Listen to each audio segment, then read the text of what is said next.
Con los pobres hasta la muerte. Quiero yo mi suerte echada.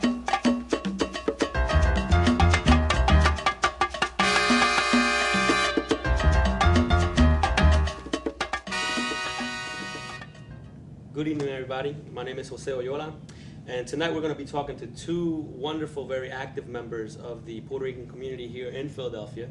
Miguel Concepcion, who has just been promoted to the Pennsylvania Director for Democracia USA, and Joe Garcia, who is heading up the continued development of the Philadelphia chapter of the National Congress of Puerto Rican Rights.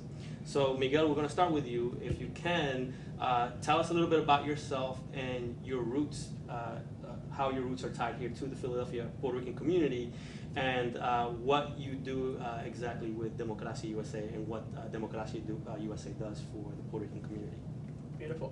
Well, I arrived here to the United States when I was approximately 12 years old from Puerto Rico in the search of what many calls the American dream. And still in the search of it. So after that, my roots were very instilled in the Latino community here.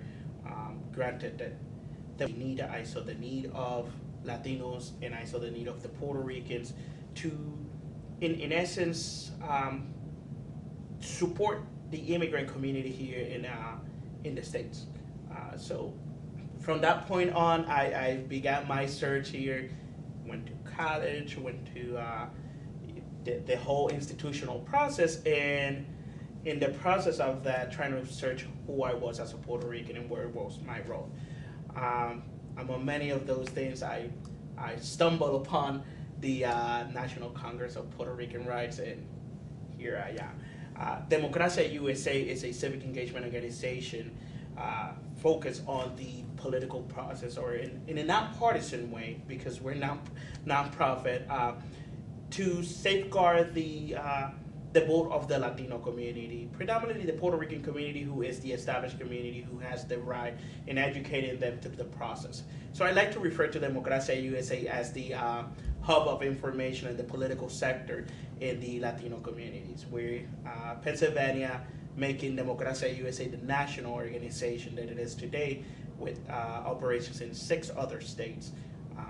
Pennsylvania continuing to grow and continuing to impact the Latino community. We currently have 2 offices in the state of Pennsylvania. Nationally, the headquarters of the state here in Philadelphia, and then another office in central Pennsylvania out of the Reading office that covers the entire corridor of the Northeast down to the southeastern of Pennsylvania. Eventually, Democracia USA, and within my goal as the state director, is to expand throughout the state. We still have the west coast of Pennsylvania that we still need to reach out, which because of funding reasons we haven't been able to get there. But part of my plan is to get to Pittsburgh and the Erie and the other Latino pockets within the west coast of the state. So. That's great. That's great. And Joe, I'm going to give you now a chance to talk about yourself. Tell us a little bit about what your ties are to the Puerto Rican community here in Philadelphia, and what's gotten you to this point where you are now with the National Congress of Puerto Rican Rights. Well, I've been here in Philly all my life. In Philadelphia, North Philadelphia particularly, all my life. I come from, just like most Puerto Ricans from back in 53, 54, I come from the art museum section. I still live in the community, even though I have an administrative position, and a lot of people they preach that you get your education and then you get a good job and then you leave. You get out, right? And so that has never been my motto. It's not the motto of my wife. And so then the National Congress, this opportunity came up for me to get involved in an organization that we fight for the human and civil rights of Puerto Ricans, of Latinos, right. Here. So you can't talk about the National Congress unless you talk about the history of it, And it goes back really to '79 when we had an issue in Vieques, right, which is environmental racism, out in Puerto Rico, and so that's what kind of spearheaded the whole thing. out of New York and out of Philadelphia, out of some other states, we became the National Congress for Puerto Rican Rights, and so we've been fighting cases, bringing cases to light as it relates to police brutality, as it relates to environmental racism, as it relates to discriminations of gender discrimination among Latinos. So, and that is what we do.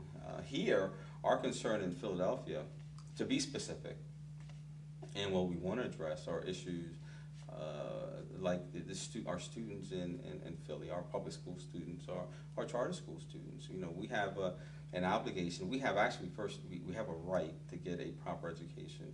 Right now, we're going through this. Some people say 38% dropout rate among Latinos, right, across the country, but that's some folks say it's up to 72%. We want to find out in Philly why that is.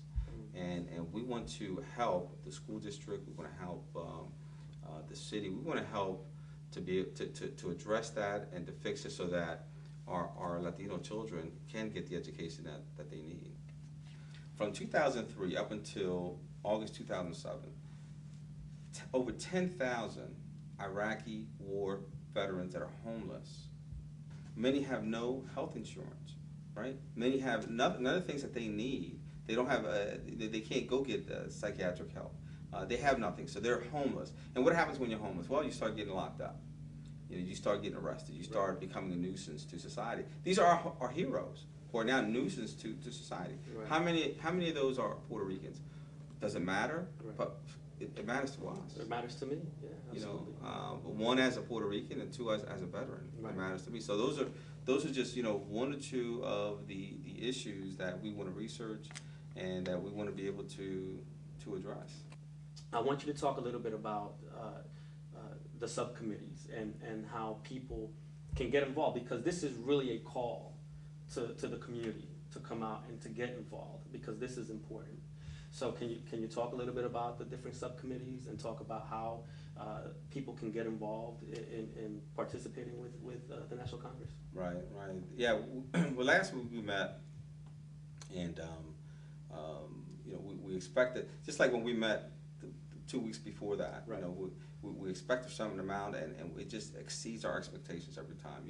You think that some people will get involved, and people just, they need this, and they know that they need this. So we've broken down into several committees, subcommittees rather. A program committee, we have a bylaws committee, we have a fundraising committees because we need money to operate. We have a securities committee. We even have an others committees for those things that fall that aren't so clear, that come up. So we are encouraging the community to meet with us, to come see what it is that we're doing, and to join.